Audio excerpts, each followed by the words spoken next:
En réalité, on s'est aperçu, parce qu'attention, moi on m'a posé la question sur le 8 que 2 ans après, ou 3 ans après, 3 ans après sur le 8, le 9, ça c'était d'accord. Pourtant, il y a certains policiers qui disaient à un moment donné, enfin ce que j'ai lu dans la presse, qui disaient que ça aussi, il y avait eu des questions posées sur les jours précédents. Sur les jours précédents. Oui, voilà. Alors, qu'est-ce qui s'est passé? À un moment donné, Annie Noël, qui est l'amie de Michel Van der Elst, qui est sa concubine, donc ils vivent ensemble, dit « Mais Michel, ce n'est pas possible que le jeudi matin, tu étais avec nous, parce qu'il y avait les grandes poubelles. Et tu m'as aidé. On appelle en Belgique les grandes poubelles, ils passent une fois par mois pour chercher les matelas, enfin tout ce qu'on veut foutre, comment on dit sur la rue, je suppose que chez vous ça existe. Et donc elle me dit, tu m'as aidé et tu n'as pas su aller le chercher à 9h comme il l'a dit.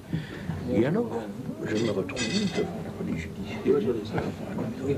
Moi je me dis, écoutez, je ne sais plus. Je dis... on appelle Van der Elst. Van der Elst, il dit, moi, je suis dans le tirage, je sais que j'ai vu New tous les jours de la semaine, et à ce moment-là, je dis à la police judiciaire, écoutez, vous avez un moyen, c'est de chercher dans mes téléphones. Et peut-être, en prenant mes lignes téléphoniques, parce qu'on a en Belgique la possibilité de voir non pas mais tout ce qui rentre ici, ça c'est possible. Et ils sont revenus avec ça. Et ils se sont aperçus alors que le jeudi matin, je reçois, je donne des coups de téléphone depuis 9h jusqu'à 14h25. C'est-à-dire que vous recevez... Oui, d'accord, pardon. Que je donne et que je reçois. Ok. Où ça? À quel endroit? À votre bureau? À Bruxelles. À Bruxelles, d'accord.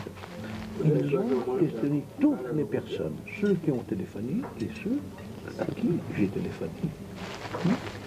Et il y a un appel de Van der Elst à 14h10 de son GSM.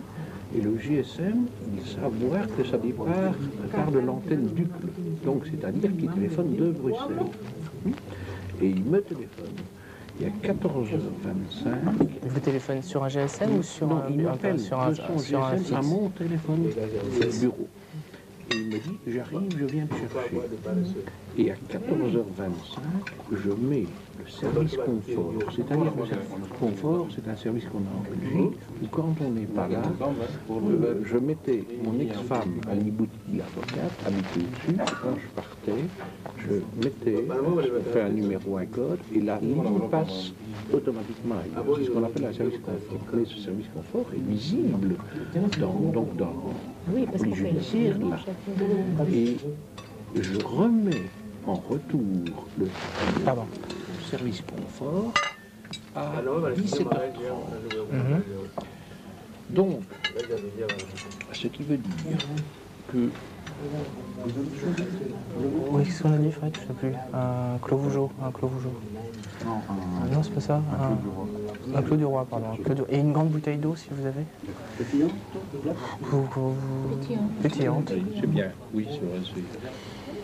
Ça veut dire que si à 14h25, je mets mon service confort, à 14h10, je donne mon dernier coup de téléphone à l'ONEM, un bonhomme qui confirme me dire, je l'ai eu en ligne, etc. Ça veut dire que si à 14h10 je téléphone, les Flamands ne savent pas me voir à 200 km plus loin à 14h, comme ils le disent. Et ça, ils ont fait toutes les vérifications. Mais aujourd'hui, qu'est-ce qui se passe? La police judiciaire ne veut pas aller trop vite dans les recherches. Ils ont tout. Mais Bourlet les a emballés.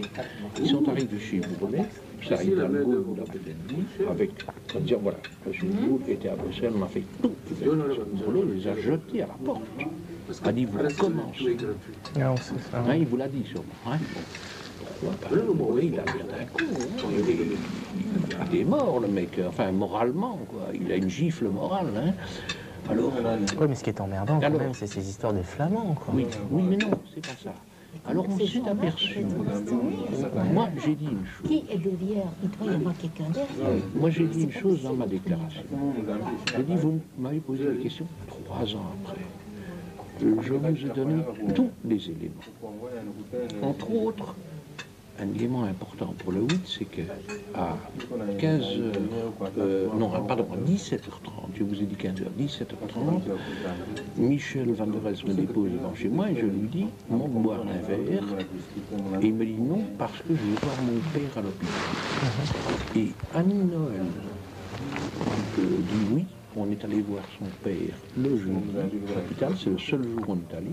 L'hôpital confirme qu'ils sont allés.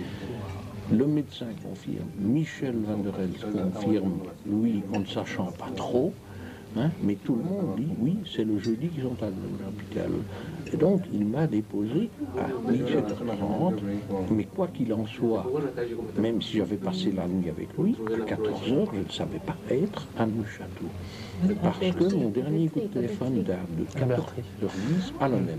Et alors le seul truc, c'est que dans cette histoire-là, moi je me base, je me mets à la place de Bourlet et des flics. Le truc, c'est que rien ne prouve que vous étiez au bout du téléphone.